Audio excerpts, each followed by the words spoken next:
El último lamento.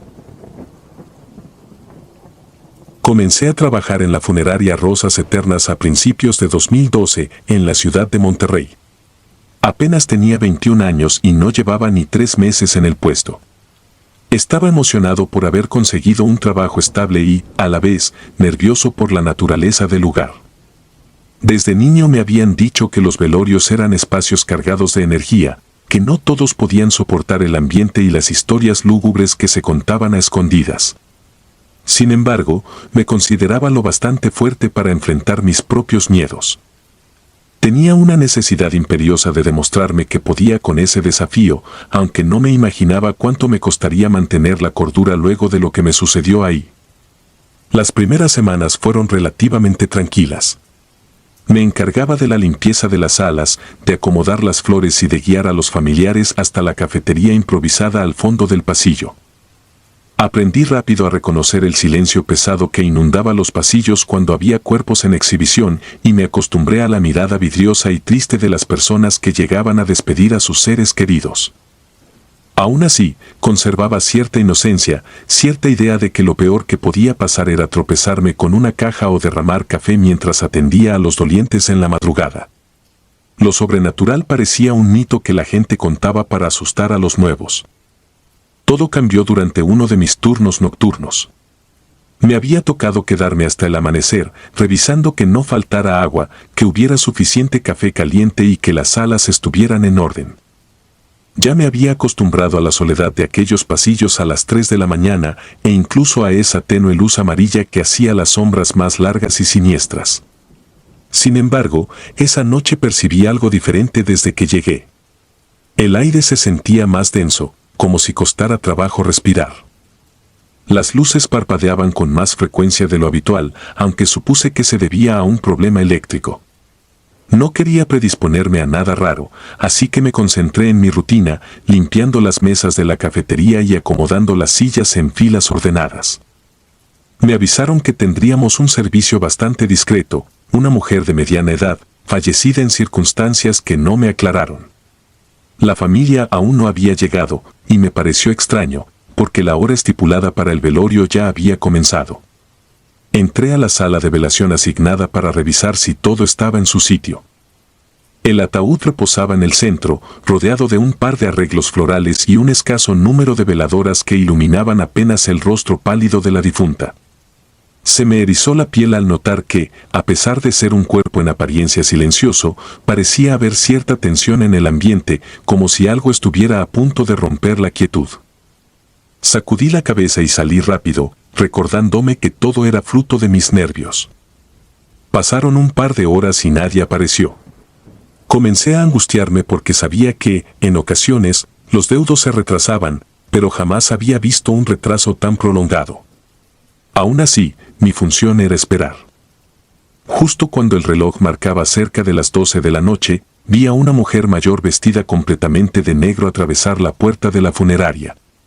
Su rostro reflejaba un dolor profundo, una amargura que no supe describir con palabras. Avanzó con paso lento hacia la sala donde yacía el cuerpo sin que yo tuviera oportunidad de preguntar algo. Decidí que tal vez era un familiar cercano o una amiga íntima que prefería la discreción, así que la dejé pasar.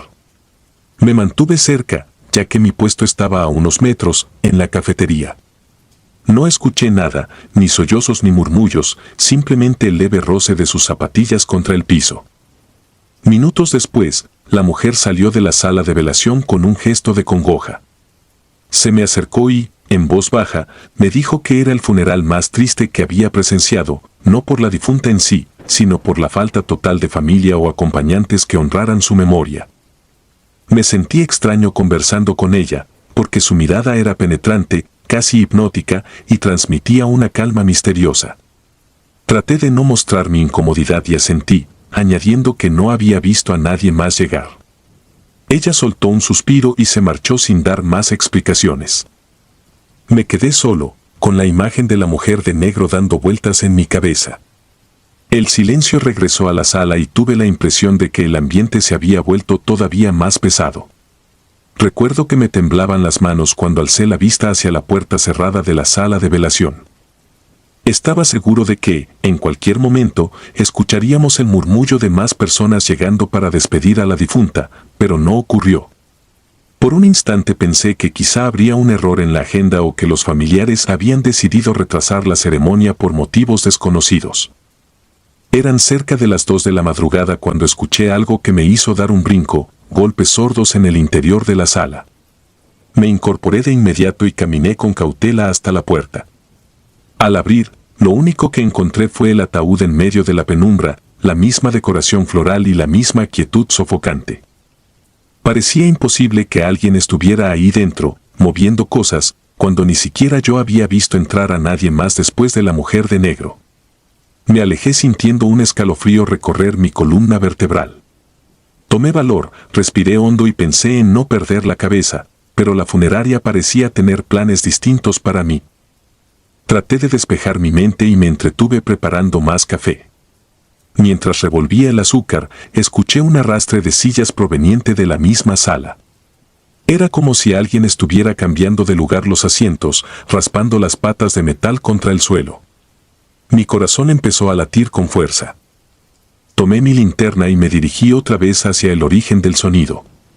Para mi sorpresa, las sillas estaban perfectamente alineadas, no había nada fuera de lugar.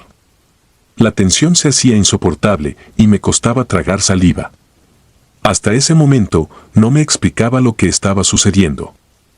Intenté convencerme de que se trataba de alguna corriente de aire o de un problema en mi percepción, quizás ocasionado por el cansancio.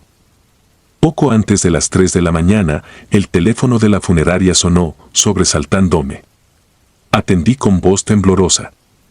Era uno de mis compañeros, avisándome que los familiares de la difunta llegarían pronto, que se habían demorado por problemas de transporte. Colgué intentando recuperar un poco de compostura. Me sentí algo aliviado al saber que habría más gente, porque la soledad y los ruidos inexplicables estaban quebrantando mi serenidad. Pero ese alivio duró poco. Vi, a través de una de las ventanas que daban al pasillo, la figura de la mujer de negro otra vez, parada en la penumbra y observándome con un gesto serio. En cuanto crucé la mirada con ella, desapareció como si nunca hubiese estado ahí. Me quedé helado. Quise llamarle a mi compañero para explicarle lo que ocurría, pero me contuve. Me daba miedo que pensara que estaba exagerando o volviéndome paranoico. A eso de las 3:30 llegaron unas cuantas personas, todos vestidos con ropas oscuras y rostros apagados. Noté que su actitud era distante, casi indiferente al cuerpo que yacía en la sala. Algo en su forma de acercarse al ataúd resultaba frío, como si no hubiera cariño. Me invadió la curiosidad por saber cómo era la relación que tenían con la difunta. Sin embargo, yo no debía involucrarme en asuntos personales. Permanecí en mi rincón, con el café recién hecho, tratando de ignorar el hormigueo de ansiedad en mi estómago. Ellos se quedaron durante 1 hora, tal vez un poco más, hablando entre murmullos y cabeceando con gesto de resignación. En ningún momento comentaron nada sobre la ausencia inicial ni se interesaron por la mujer de negro. Cuando se marcharon, volví a quedarme solo en el pasillo. El reloj marcaba casi las 4 y las luces se sentían más tenues. Quería creer que al fin tendría una noche en calma, pero mi instinto me decía que algo todavía estaba por suceder. Efectivamente, pasados unos minutos, escuché un lamento provenir de la sala de velación. Era un gemido desgarrador, como el de alguien en agonía. Sentí un escalofrío recorrer mi cuerpo y mis manos empezaron a sudar. Respiré profundo y me armé de valor. Entré a la sala, decidido a comprobar la fuente de ese llanto, pero no hallé a nadie. Me pareció ver, por el rabillo del ojo, un leve movimiento en la tapa del ataúd. Retrocedí sin pensarlo y casi derramé la linterna de lo mucho que temblaba mi mano. El llanto se interrumpió de golpe. Luego escuché un ruido seco, como si algo o alguien estuviera rascando la madera desde dentro. Fue la gota que derramó el vaso. Salí de la sala con el corazón desbocado y corrí por el pasillo hasta la puerta trasera, buscando un poco de aire. Estaba completamente seguro de que lo que ocurría no podía explicarse con un simple "estás cansado" o "fue tu imaginación". Esa noche, la funeraria parecía viva, con intenciones de atormentar a quien se encontrara dentro. En un impulso desesperado, Llamé a uno de mis compañeros para que me hiciera compañía, pero la señal era deficiente y no logré comunicarme. Más tarde, cuando el reloj rondaba las 5 de la mañana, me tranquilicé un poco y pensé en cumplir con mi deber. Decidí regresar a la cafetería y mantenerme alerta. De pronto, sentí como si alguien pasara detrás de mí, un roce helado que me erizó el vello de la nuca. Volteé y vi, entre las sombras, la figura de la mujer de negro. Esta vez no tenía la misma expresión de tristeza, sino un gesto tan severo que me dio la impresión de que estaba molesta. Antes de que pudiera reaccionar, ella giró y se perdió tras la puerta que daba al elevador de servicio, aquel que se usaba para trasladar ataúdes a distintos niveles del edificio. Sentí una curiosidad y un terror incontenibles. Decidí seguirla, aunque cada paso que daba me costaba un esfuerzo descomunal. Al entrar al pequeño vestíbulo donde estaba el elevador, me pareció ver cómo las puertas se cerraban y una mano con apariencia huesuda se asomaba por apenas un instante, clavándome la mirada con unos dedos descarnados. Mi corazón dio un vuelco tan fuerte que por poco me desmayo. Grité, pero mi voz se ahogó en el vacío. Me quedé paralizado. Cuando el elevador finalmente bajó a otra planta y las puertas se abrieron en automático, corrí hacia él con la esperanza de encontrar alguna explicación a esa visión macabra. Pero al asomarme, no vi ni rastro de la mujer. Aún así, el ambiente estaba cargado de un olor rancio y una energía inquietante. Cuando, al fin, mis compañeros llegaron al amanecer para relevarme, les conté lo sucedido con un nudo en la garganta. Algunos me creyeron, o al menos fingieron hacerlo, mientras que otros me dijeron que probablemente estaba cansado y había imaginado cosas. Sin embargo, la mayor sorpresa llegó al revisar el registro del difunto y los visitantes. Resultó que la mujer a quien habíamos velado se llamaba Lucía Espinosa, y su descripción física coincidía extrañamente con la de la supuesta invitada que vestía de negro. Uno de los familiares explicó, en tono distante, que Lucía era mayor de lo que parecía y siempre llevaba lutos anticipados porque creía en rituales antiguos. Estaba enferma y muy sola, algo que concordaba con el hecho de que apenas habían asistido unos cuantos deudos. Pero cuando consulté el acta de defunción, quedé helado al leer la fecha de su muerte. Había sido varios días antes de esa noche, lo cual hacía imposible que su propio espíritu hubiera estado ahí, a menos que todo aquello fuera real. La revelación me dejó paralizado. Entendí entonces que la mujer de negro con la que había conversado y que se había quejado de la ausencia de familiares era la mismísima difunta que yacía en el ataúd. De pronto, las piezas del rompecabezas encajaron, la soledad de la sala, los golpes misteriosos, el llanto y la presencia que se esfumaba por los pasillos. Aquello me produjo un temor tan profundo que me sacudió por completo. Comprendí que en el mundo de los velorios hay mucho más que historias tristes, hay presencias que reclaman compañía y energías que se aferran a las últimas horas de su paso por esta existencia. Durante días no pude dormir bien, recordando la forma en que la mano esquelética se asomó en el elevador y la mirada que me dirigió.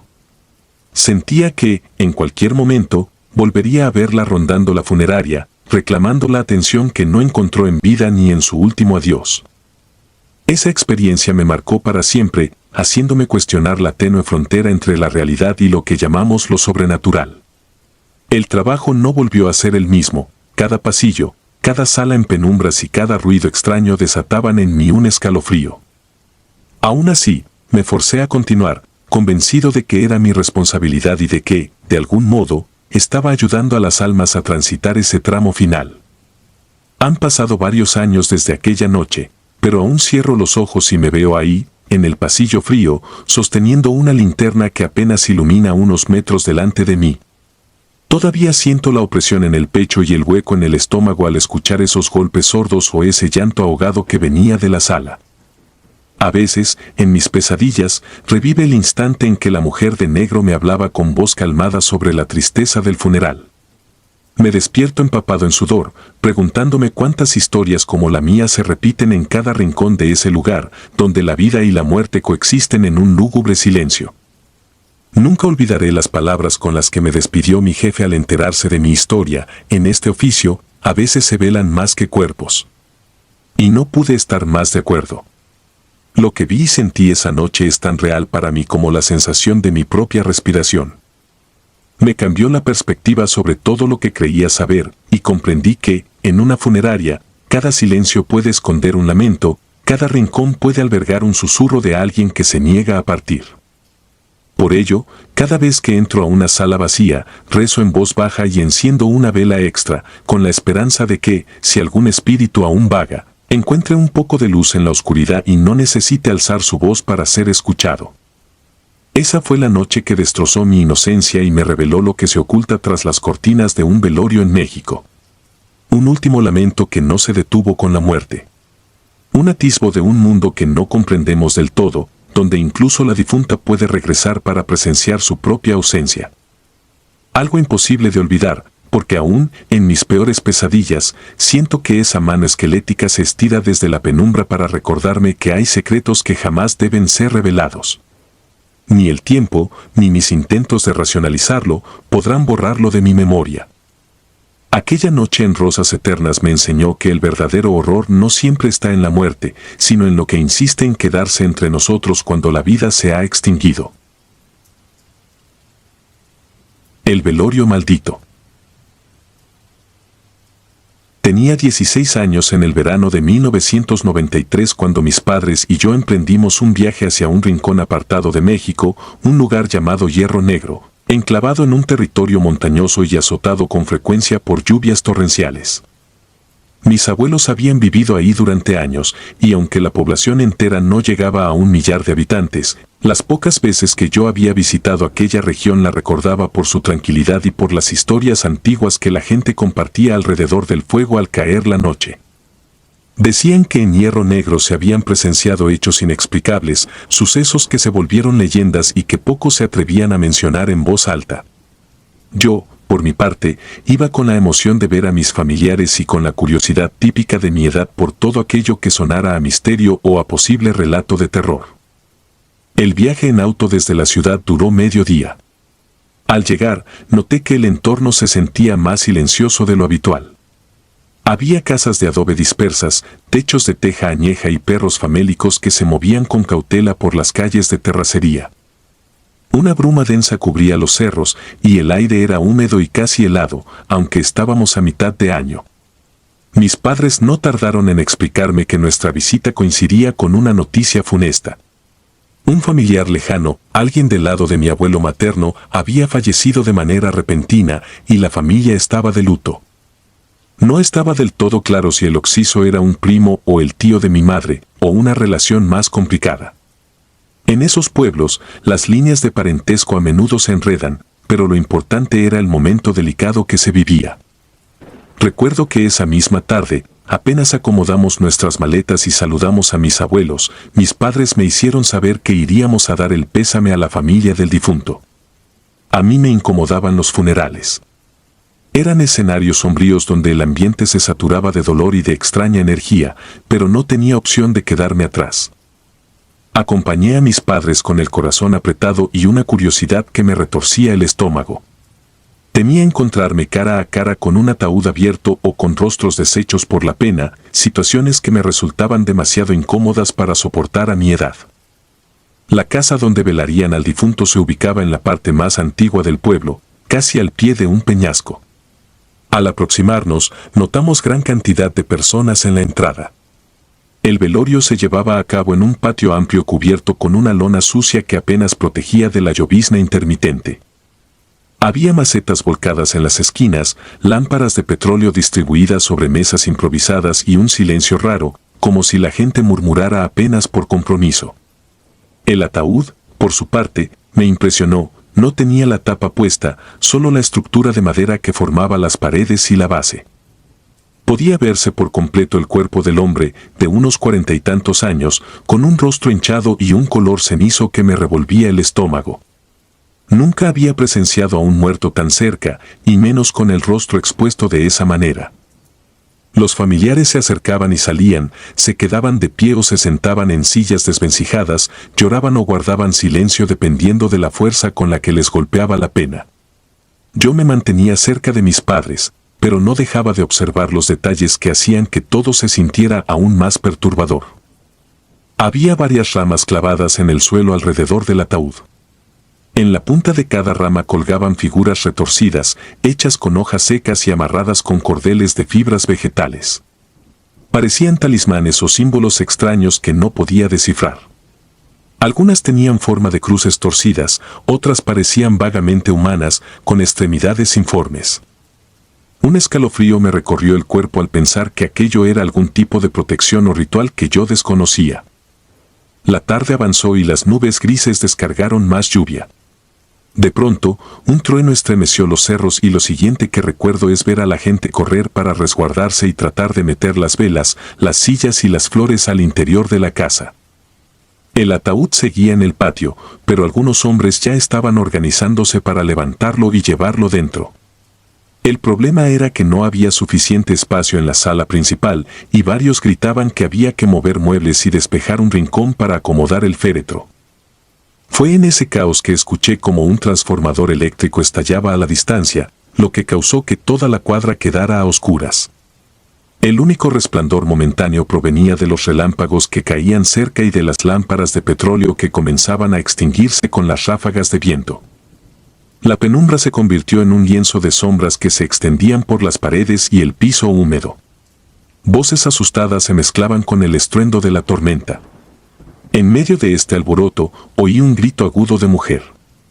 Fue un lamento tan desgarrador que sentí que la sangre se me helaba en las venas. Escuché pasos apresurados y el rumor de varias personas hablando al mismo tiempo, intentando discernir qué sucedía. De pronto, un silencio breve se hizo, como si todos contuvieran el aliento. Entonces, otra voz, la de un hombre, se alzó con desesperación para avisar que el cuerpo no estaba en el ataúd. Tuve la sensación de que el mundo se doblaba bajo mis pies. Hubo gritos que se duplicaron, como si la gente no pudiera creerlo. Alguien vociferaba que revisaran el suelo, que buscaran por todas partes, como si el cadáver pudiera haberse caído. Pero no había ni rastro de él, y la lluvia caía con fuerza incesante. Entre ese caos, me pareció escuchar el llanto de una niña, distante pero nítido, suplicando por algo que no pude entender. Desconcertado, busqué a mis padres con la mirada y los encontré consultándose entre ellos, claramente asustados. Sentí que me tomaban del brazo y me decían que nos fuéramos de ahí. Salimos corriendo a través del lodo y, en cuanto llegamos al auto, noté que más personas huían con nosotros. Mi madre intentaba calmar sus propios nervios, mi padre encendía el coche y murmuraba que teníamos que ir a la casa de mis abuelos, esperar a que cesara la tormenta y ver qué explicaban los tíos cuando todo se aclarara. El llanto de la niña retumbó de nuevo en mis oídos y me pareció escuchar que gritaba que su tío había salido corriendo, vivo, en la oscuridad. Aquello me sobrepasaba y me dejó una sensación de pánico difícil de poner en palabras. Esa noche en la casa de mis abuelos apenas pudimos dormir. El viento aullaba en las ventanas, la lluvia golpeaba las tejas y en cada trueno yo recordaba el rostro sin vida de aquel hombre. Pensar en un cadáver levantándose por su cuenta me resultaba absurdo, pero la angustia no me dejaba conciliar el sueño. Había experimentado miedo antes, pero nunca tan visceral, nunca tan anclado en la idea de que algo antinatural podía estar sucediendo. A la mañana siguiente, me levanté tarde, con los párpados hinchados y la cabeza dándome vueltas. Durante el desayuno, mi abuelo llegó con novedades. Decía que había un escándalo en la casa de una mujer que vivía a unas 6 casas de distancia del velorio. La gente se había conglomerado allá con expresiones de terror y enojo. Mi abuelo contaba que, según rumores, el cuerpo había aparecido en ese patio, sentado como si estuviera descansando en una de las sillas de jardín. Me quedé frío. Las palabras se me atragantaron en la garganta. ¿Cómo podía haber terminado el difunto en otro lugar, a unas calles de distancia? ¿Quién lo había puesto ahí? O peor aún, ¿cómo se había movido? A través de miradas furtivas, mi familia supo que el cadáver estaba en un estado de descomposición aún más avanzado de lo que se podría esperar, como si hubiera pasado no una noche, sino varios días a la intemperie. Parecía que la humedad y la lluvia lo habían acelerado todo, volviendo la escena aún más macabra. Nadie se atrevía a tocarlo sin permiso, pero exigían una explicación. Según algunas voces asustadas, la niña que lloró en el velorio decía haber visto con sus propios ojos cómo el difunto se levantaba en el preciso momento en que la luz se fue y que se marchó corriendo con un semblante rígido, inhumano. La familia no sabía qué pensar ni qué decir. Por un lado, había gente que sospechaba que todo era obra de algún enfermo que había querido asustarlos o que movió el cadáver con propósitos retorcidos. Por otro lado, estaban aquellos que apostaban por las creencias de la niña, convencidos de que algo sobrenatural había ocurrido, tal vez provocado por las ramas con figuras extrañas que rodeaban el cuerpo. Se rumoraba incluso que, antes de morir, el hombre se dedicaba a prácticas oscuras o que alguien le había realizado un trabajo de brujería que ahora causaba que su espíritu no encontrara reposo. En el comedor, el silencio era espeso. Mis padres estaban igual de atónitos, y yo no podía dejar de revivir la imagen de la tormenta, el ataúd vacío, la gente corriendo y gritando a oscuras. Mi abuelo recomendó no inmiscuirnos en eso, pues en Hierro Negro la gente solía mostrarse muy celosa de sus secretos y sus ritos. La familia del muerto, al parecer, estaba en disputa con otros vecinos por asuntos de tierras y herencias, y era mejor no ahondar en conflictos ajenos. Sin embargo, mi curiosidad me empujó a buscar explicaciones, aunque fuera entre susurros. Hablé con un primo un par de años mayor que yo, quien aseguraba haber visto esas mismas ramas y figuras en otros entierros peculiares de la región. Decía que se usaban para proteger a los vivos de posibles maldiciones que el difunto pudiera llevar consigo, o a veces para asegurarse de que el espíritu no saliera de su tumba, sobre todo si se sospechaba que la muerte había sido producto de la ira de algún santo o alguna fuerza desconocida. Según contaban las leyendas, era un ritual que se hacía muy en secreto y con gran recelo, pues si uno no seguía las instrucciones correctamente, terminaba invocando justo lo que deseaba evitar. Llegada la tarde, a pesar de que el cielo seguía encapotado, la noticia ya corría por todo el pueblo. Decían que la familia del muerto y algunos vecinos se unieron para trasladar de nuevo el cuerpo a la casa donde se había hecho el velorio. Lo metieron con cuidado, aunque la rigidez y el hedor casi lo hacían insoportable. Se comentaba que lo volverían a velar, esta vez con un rezo especial y con la bendición del párroco local, quien supuestamente estaba convencido de que algo maligno rondaba. Mientras tanto, mucha gente le daba la espalda al lugar. Temían toparse con ese cadáver que parecía no querer encontrar la paz. Mis padres consideraron que lo mejor era que nos quedáramos en casa de mis abuelos hasta que la situación se calmara. Sin embargo, esa noche fue igual o más terrible que la anterior. La tormenta amainó, pero el viento seguía ululando entre los viejos pasillos de la casa. Yo me giraba en la cama sin poder dormir, imaginando que en cualquier momento oiría pasos afuera, o vería una figura tambaleante cruzando el patio. Me pareció incluso oír gemidos lejanos, pero no tenía valor para asomarme por la ventana. Me quedé helado bajo las cobijas, rogando porque el alba llegara pronto. Al amanecer, el panorama se veía más claro, pero la atmósfera en Hierro Negro seguía pesada. Se rumoró que, durante la madrugada, alguien escuchó golpes en la puerta de la casa donde reintrodujeron el cadáver, como si algo desde dentro raspara la madera. Otros aseguraban que eran ruidos del viento. Nadie sabía a quién creer. Finalmente, cerca del mediodía, mi abuelo nos confirmó que la familia había decidido enterrar al fin al difunto esa misma tarde, en una ceremonia discreta, para poner fin a tanto caos y rumores. Yo no fui testigo de ese entierro, mis padres no lo permitieron. Preferían mantenerme lejos de todo, argumentando que ya había sido demasiado trauma para mí. Nos quedamos un par de días más en Hierro Negro, intentando no tocar el tema. Sin embargo, las miradas tensas de los vecinos y sus cuchicheos dejaban en claro que el asunto estaba lejos de resolverse en sus mentes. La niña que afirmaba haber visto a su tío levantarse se convirtió en un foco de atención. La gente la evitaba o le preguntaba detalles morbosamente. Mi familia optó por marcharse tan pronto como consideraron que ya habíamos cumplido con la visita a mis abuelos. Partimos de regreso con una sensación de alivio, pero también con un nudo de inquietud en el estómago. Esa última noche soñé con ramas secas y cordeles bailando alrededor de un ataúd vacío, y desperté empapado en sudor sin comprender del todo lo que habíamos vivido. Con los años, cada vez que alguien menciona historias sobre difuntos que aparecen en otros sitios o sobre velorios donde suceden fenómenos inexplicables, mi mente vuelve a aquel patio mal iluminado. Vuelvo a oír los gritos ahogados de la gente y el llanto de la niña que afirmaba que su tío se había marchado corriendo. Se me eriza la piel al recordar la atmósfera opresiva, el trueno retumbando en las montañas y ese momento escalofriante en que comprendimos que el cadáver había desaparecido. Nunca supe con certeza qué sucedió aquella noche. Tal vez fue un retorcido engaño, un acto macabro de alguien que quiso causar pavor. O quizás hubo algo más siniestro en juego, algo que escapa a mi entendimiento.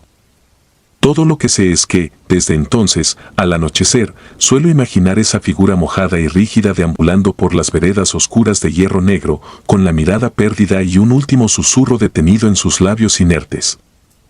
No sé si fue el miedo, la superstición o un hecho real, pero aquel velorio marcó para siempre mis noches, mis pensamientos y mi forma de entender que hay cosas en este mundo que pueden suceder sin explicación aparente, obligándonos a sentir un horror primitivo que no logra disiparse con la luz del día. La funeraria. Nunca pensé que el lugar que me daría más horas libres para estudiar se convertiría en escenario de los sucesos más escalofriantes de mi vida. Era el año 2019 cuando, por recomendación de un viejo amigo de mi tío, conseguí un puesto en una funeraria antigua y prestigiosa de Guadalajara, muy famosa entre las familias adineradas de la ciudad. Yo cursaba mi tercer semestre de la licenciatura y necesitaba un trabajo nocturno que me permitiera asistir a clases durante el día. A simple vista podía parecer un empleo demasiado sombrío, pero al inicio me sentí cómodo con la idea de ayudar a la gente en momentos tan difíciles. Me esforzaba por aligerarles el dolor lo mejor que podía, pues, de alguna forma, creía que mi empatía podía marcar una diferencia. La funeraria se llamaba Velatorio Santa Aurelia, un edificio de arquitectura colonial que imponía con sus altos muros grises. Entrar por esas puertas de madera pesadísima y olor a cera nunca me pareció algo fuera de lo común, quizá porque las historias que me habían contado sobre apariciones y sucesos paranormales nunca me las tomé en serio. En mi primer día, mi supervisor me explicó mis tareas. Debía recibir a las familias, ofrecerles café o té, acomodar los arreglos florales y, sobre todo, estar atento a los que se quedaban toda la noche. No era raro que en muchos velorios la gente optara por no irse a dormir a casa, sino acompañar al difunto hasta el amanecer. La rutina consistía en rondar cada una de las salas de velación, checar si a alguien le faltaba algo y atender cualquier solicitud. Cuando no había personas presentes, me encargaba de limpiar pasillos, reabastecer suministros y, ocasionalmente, trasladar ataúdes a la sala de preparación o a las capillas. Aunque a muchos les resultaba siniestro, para mí ese lugar encarnaba una oportunidad de servicio y respeto. Había notado que varios de mis compañeros se limitaban a cumplir con lo mínimo, pero yo procuraba acercarme un poco más a las familias, hablarles en voz baja, brindarles pañuelos si veía que la situación lo ameritaba y comprobar que nadie se quedara sin asiento o sin un vaso de agua. Justo por eso, el encargado, don Carlos, se alegraba de tenerme en el equipo. Decía que mi sensibilidad era un valor distintivo de la funeraria. Sin embargo, ese mismo rasgo provocó que los demás trabajadores me vieran con recelo. Algunos murmuraban que era un entrometido, que me daba aires de grandeza al querer ayudar más de la cuenta. Era un ambiente pesado, pero no tenía intenciones de hacer amigos allí. Mi único objetivo era ganar un poco de dinero para solventar mis estudios y, de paso, servir a la gente que llegaba destrozada por el dolor. Conforme pasaron los meses, me fui quedando con los turnos nocturnos menos cotizados, esos en los que escaseaban las luces y los pasillos parecían interminables. De madrugada, la soledad aumentaba y el frío se colaba por las rendijas de las ventanas. Solía llevar conmigo un suéter grueso, pero la temperatura interior siempre me resultaba helada. Me acostumbré a ver gente llorar desconsolada, a escuchar sollozos que se confundían con el crepitar de las velas y el susurro distante del aire acondicionado. Una noche, me tocó preparar la sala para un servicio muy pequeño. El difunto era un bebé de pocos meses y, cuando llegaron sus padres, la atmósfera se volvió pesadísima. Un pesar indescriptible inundó cada rincón, como si el lugar entero reconociera la injusticia de esa partida temprana. Solo estuvieron la familia cercana y un par de amistades, quienes se marcharon de madrugada, prometiendo regresar con los primeros rayos del sol. Me ofrecía quedarme cerca del féretro, por si los padres necesitaban algo. Sin embargo, ellos también se retiraron alrededor de las 3 de la mañana, dejando al niño en silencio y la sala repleta de una tristeza casi palpable. Yo estaba acostumbrado a las familias que permanecían toda la noche, rezando o compartiendo anécdotas en voz baja, por lo que aquella soledad resultó extraña, más aún tratándose de un bebé. Pensé que tal vez esas personas, desgarradas por el dolor, preferían descansar y no pasar esa penuria nocturna en la funeraria. Mientras limpiaba un poco los pasillos y reorganizaba algunas sillas, noté que otra sala contigua seguía abierta. A través de la puerta entreabierta, escuché murmullos y pasos que se entrecortaban. Decidí pasar para ver si necesitaban algo. Al entrar, me encontré con una despedida mucho más concurrida. El aire estaba cargado de incienso y, pese a la afluencia de personas, el ambiente era gélido. Salió a mi encuentro Soledad, una compañera que llevaba poco tiempo trabajando. Le pregunté si requería ayuda, pero solo encogió los hombros y me dijo que la mayoría de los deudos iban despidiéndose lentamente. De todas formas, me quedé unos minutos para observar si alguien necesitaba agua o si había alguna urgencia. Fue entonces cuando noté, sentada en la última fila, a una mujer que llamaba la atención por su postura inclinada y su llanto tan ahogado que apenas se escuchaba, pero que traslucía una pena profunda. Tenía el cabello completamente blanco, recogido en un moño suelto. Vestía ropa muy elegante de color oscuro, como esas personas mayores de alcurnia que asisten a los funerales con joyas discretas y una presencia impecable.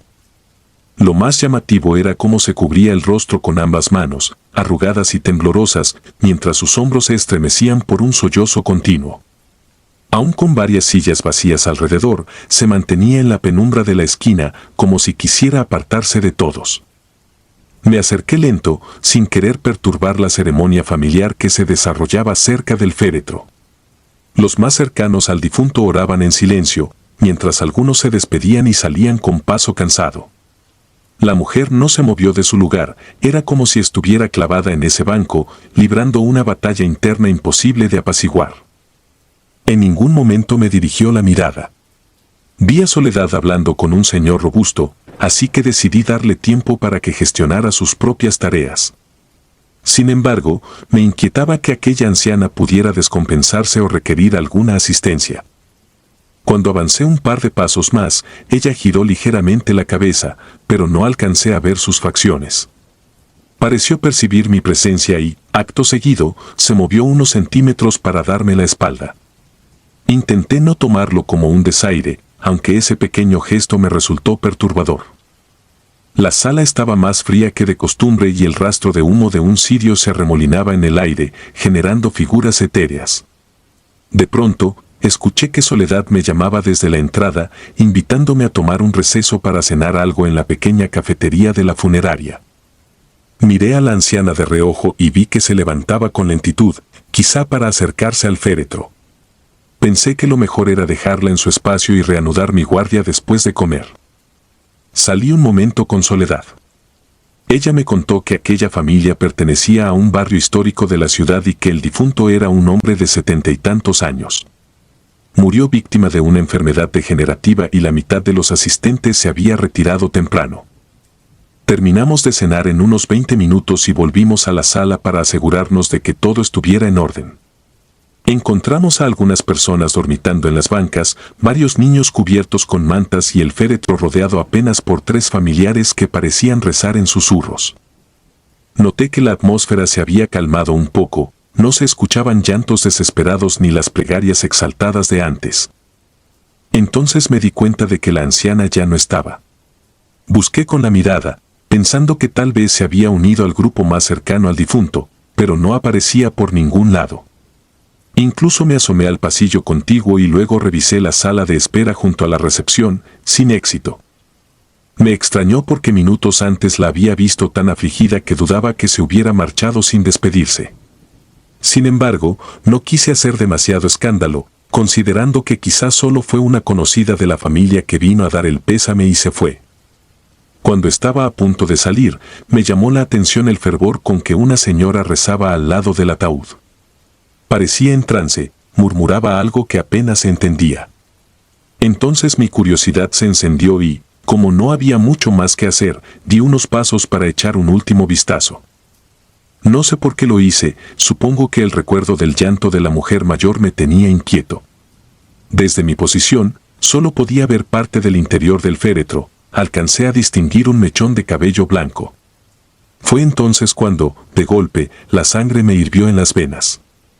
Aquel pelo era rizado y plateado, con un brillo que reconocí de inmediato. Di un paso más y advertí que las manos que asomaban sobre el pecho inerte tenían la misma piel arrugada y huesuda que había notado en la anciana desconsolada de la última fila. Sentí un escalofrío recorrerme la espalda. Me temblaron las piernas. Por un segundo quise creer que era un error, que la coincidencia del peinado y la ropa era solo eso, una casualidad. Pero algo en mi interior me dijo que no, que estaba presenciando algo que iba más allá de lo comprensible. El difunto que yacía allí era la misma persona a la que había visto llorar minutos antes, con el rostro cubierto por sus manos, la postura tensa y el sollozo entrecortado. No quise acercarme más. Algo me detuvo, una fuerza inmaterial que me paralizó en el pasillo. Mis ojos se clavaron en ese cuerpo inerte, en esas ropas elegantes y en aquel mechón plateado que caía delicadamente. Rememoré cómo la había visto mover la cabeza, cómo me dio la espalda cuando quise ofrecerle ayuda. Sentí que, de alguna forma, el lugar entero se burlaba de mí, como si la muerte, en su forma más cruel, se presentara para recordarme que su reino no sigue las mismas reglas que la vida. Aquella noche pasó con agónica lentitud. No conseguí pegar ojo, ni siquiera cuando me tocó dar una vuelta de vigilancia por las otras salas. Cada crujido, cada sombra que se reflejaba en las paredes, me hacía sobresaltar. Pensaba que, en cualquier momento, volvería a ver a esa anciana caminando por los pasillos, llorando en silencio y moviéndose con su andar cansino. A cada instante sentía un frío helado en la nuca, como si alguien me mirara desde la penumbra. Me repetía que debía mantener la calma, que quizás mi mente me jugaba una mala pasada, que el cansancio mezclado con el horror de esas horas había provocado una confusión. Sin embargo, no pude hallar consuelo. Con la primera luz del día, los seres queridos de aquel difunto empezaron a retirarse o a prepararse para trasladar el cuerpo. Tomé un respiro profundo en la parte trasera del edificio, intentando disipar la angustia. Soledad salió a preguntarme si me sentía bien, pues me veía muy pálido, con un temblor leve en las manos que no podía disimular. Le mentí, le dije que tal vez me había sentado mal la comida. Era preferible que ella no supiera lo que mis ojos habían visto y mi intuición me exigía creer, que la mujer que lloraba desconsolada era la misma que descansaba dentro del ataúd, un espectro que se lamentaba por su propio funeral. Condenada a vagar en la funeraria antes de su viaje final. Después de ese suceso, intenté mantener la compostura y seguir trabajando, pero algo en mí cambió para siempre.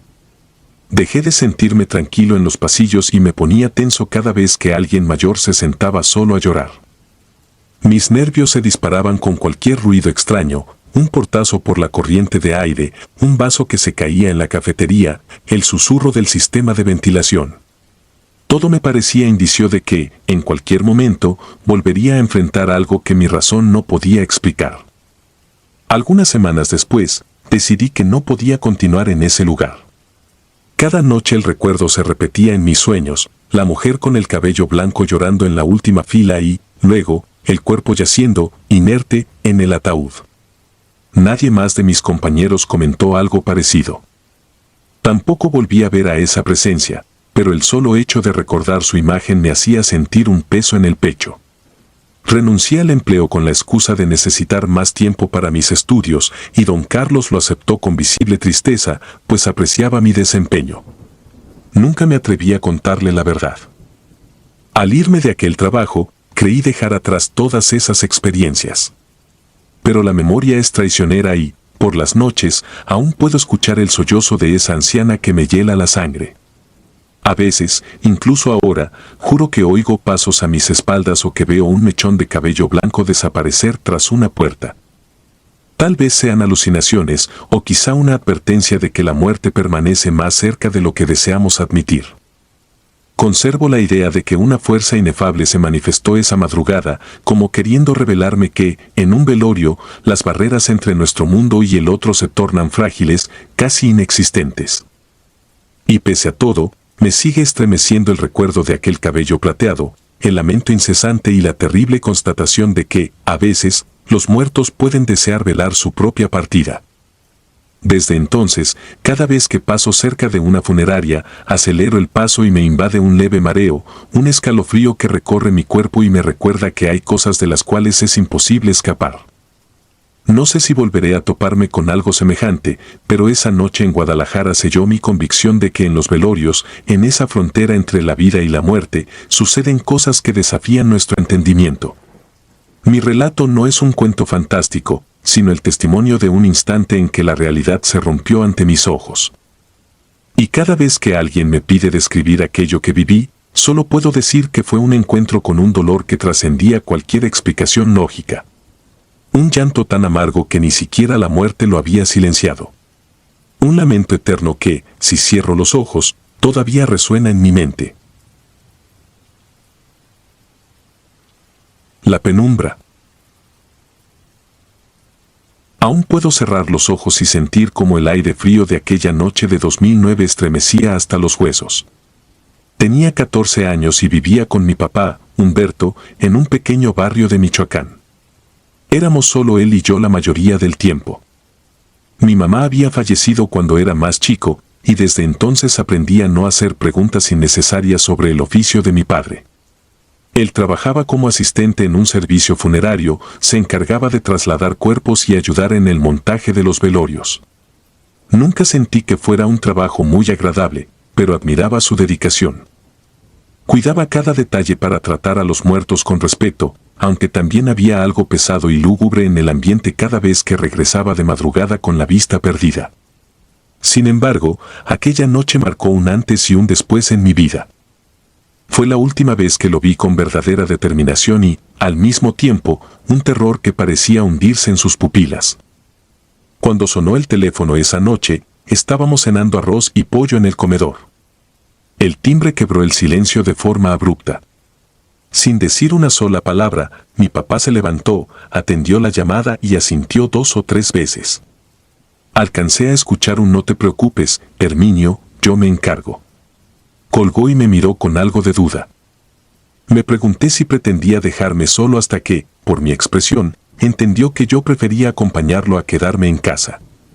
Trató de advertirme que no sería una experiencia agradable, pues en ese momento tendría que ir a recolectar un cuerpo y después escoltarlo hasta una funeraria lejana donde, según él, harían el velorio de emergencia.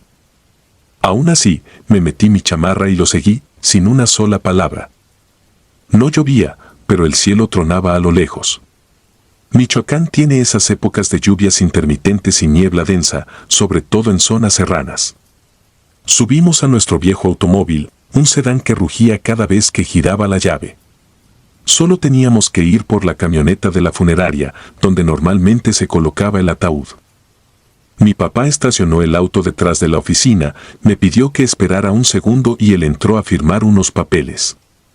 Estaba inquieto, como si la llamada le hubiera revuelto algo en el pecho. Lo vi salir minutos después y asomarse entre la neblina que empezaba a caer.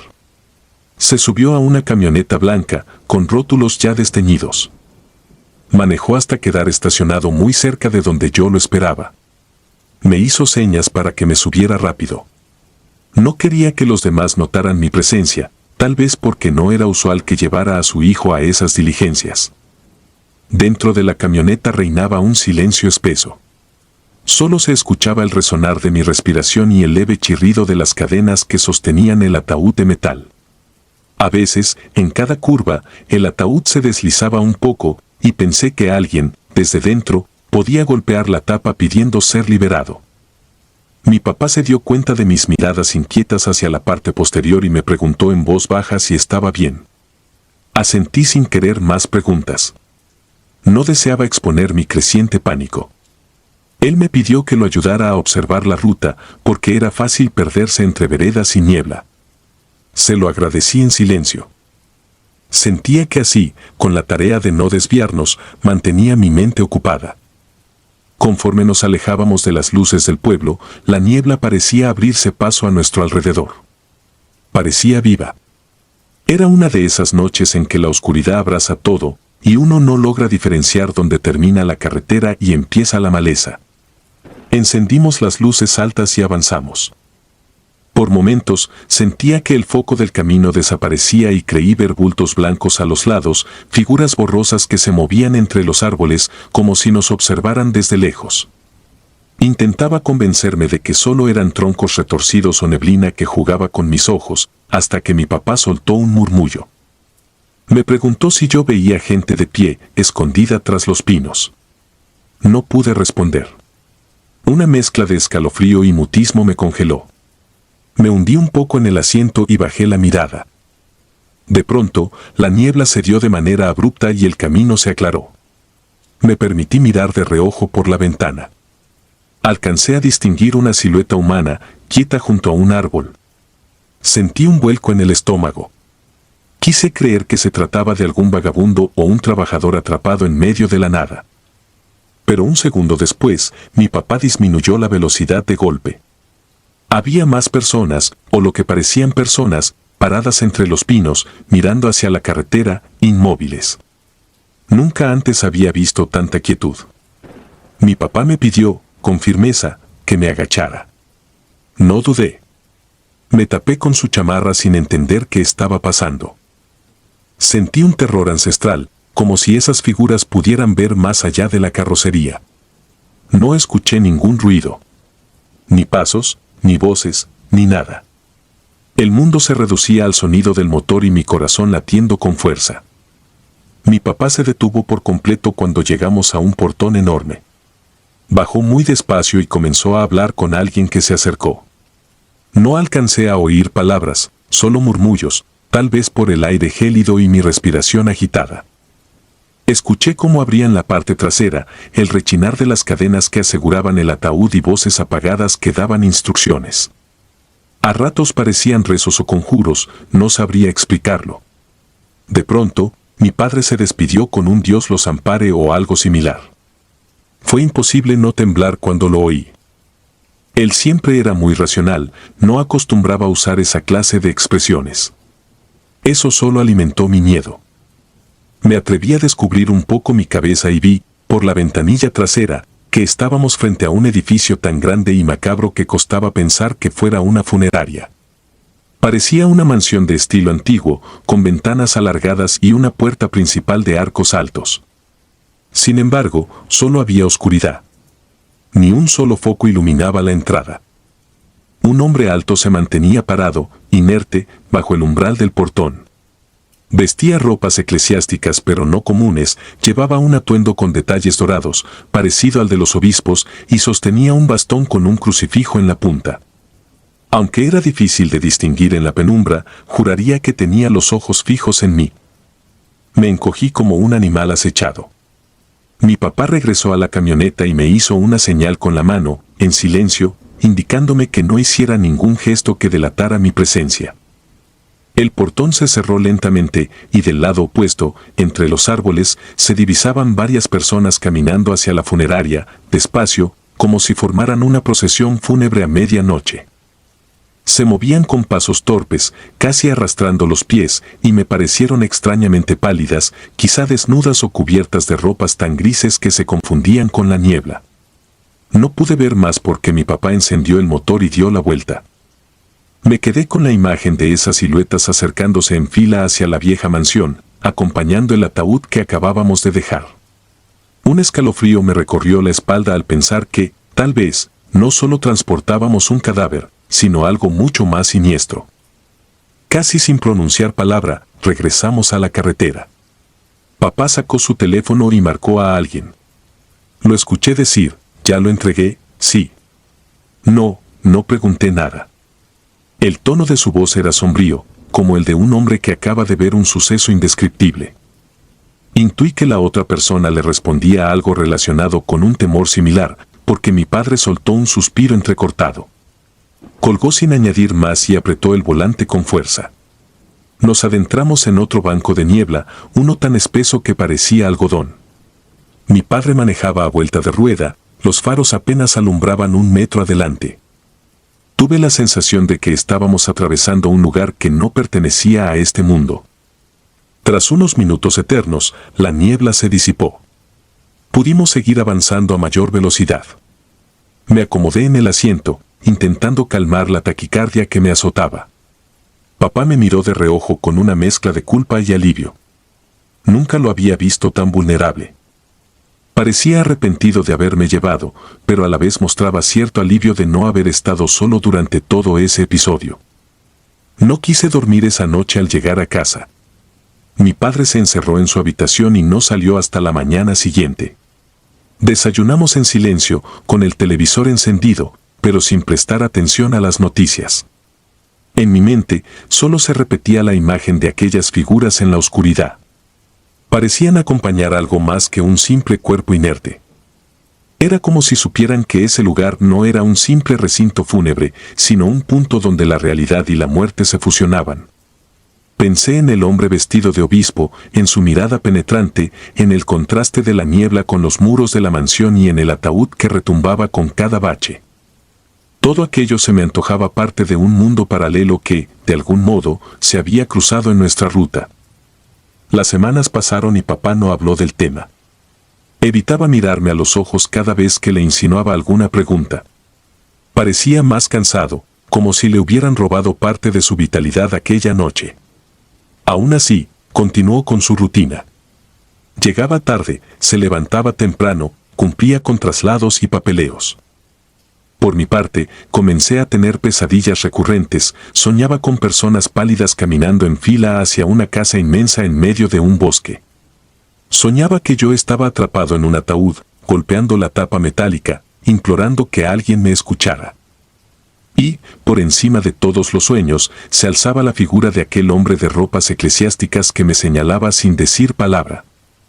Unos meses después, mi papá enfermó de manera repentina. Fue perdiendo fuerzas y, con el tiempo, dejó de trabajar. Nunca le escuché relacionar su enfermedad con aquella noche, pero yo no podía dejar de pensar que algo se había roto en él cuando entregamos ese ataúd en la funeraria perdida en la niebla. Durante sus días de hospital, evitaba el tema, ni siquiera en sus delirios mencionaba lo ocurrido. Jamás tuve el valor de insistirle en detalles, aunque en el fondo ansiaba respuestas. Cuando al fin partió de este mundo, lo despedí en un velorio sencillo. Estábamos mi tía, algunos amigos y yo. Ese día, el recuerdo de la mansión en la oscuridad regresó con una intensidad desgarradora. Sobre todo cuando, a medianoche, la luz parpadeó unos segundos y en mi cabeza volvió la imagen de esas figuras desnudas entre los árboles y del hombre que parecía un obispo mirándome fijamente. Sentí que un fragmento de mi alma quedaba atrapado en aquella funeraria remota, como si algo me llamara desde lejos. Hoy, varios años después, sigo evocando cada detalle de esa noche. Puedo oír cómo rechinaban las cadenas sosteniendo el ataúd y el golpe sordo que hacía contra el metal a cada curva.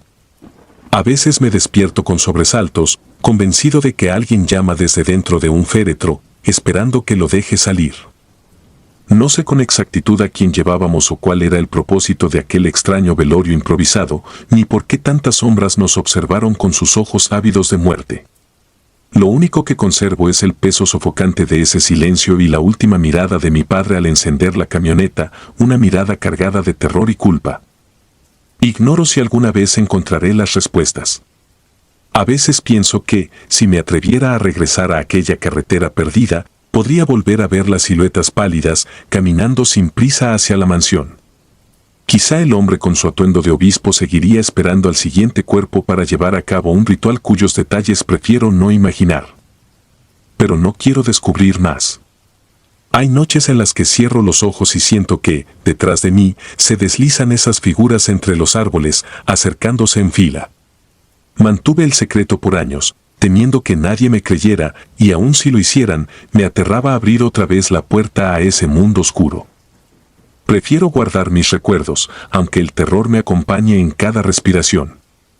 Con el tiempo, aprendí que lo más escalofriante de la muerte no es la ausencia, sino las sombras que deja a su paso.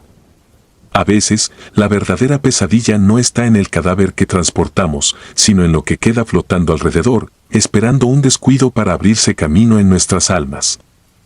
Y mientras escribo estas líneas, un viento helado sacude mi ventana, y casi puedo percibir en la penumbra esas figuras silenciosas, aferrándose a mi memoria, negándose a soltarme. No sé si alguna noche me armaré de valor para enfrentar a esos fantasmas que se esconden en la niebla. Solo sé que, desde aquella noche de 2009, nada volvió a ser igual, y que los ecos del recuerdo retumban en mi mente, como un ataúd que insiste en ser escuchado desde un lugar donde reina la oscuridad más absoluta. Si disfrutas de los relatos, te invitamos a apoyarnos con un like y un comentario, ya que eso nos ayuda muchísimo. Además, si aún no estás suscrito o suscrita, te animamos a formar parte de la comunidad del terror. Muchas gracias por escucharnos y por tu apoyo.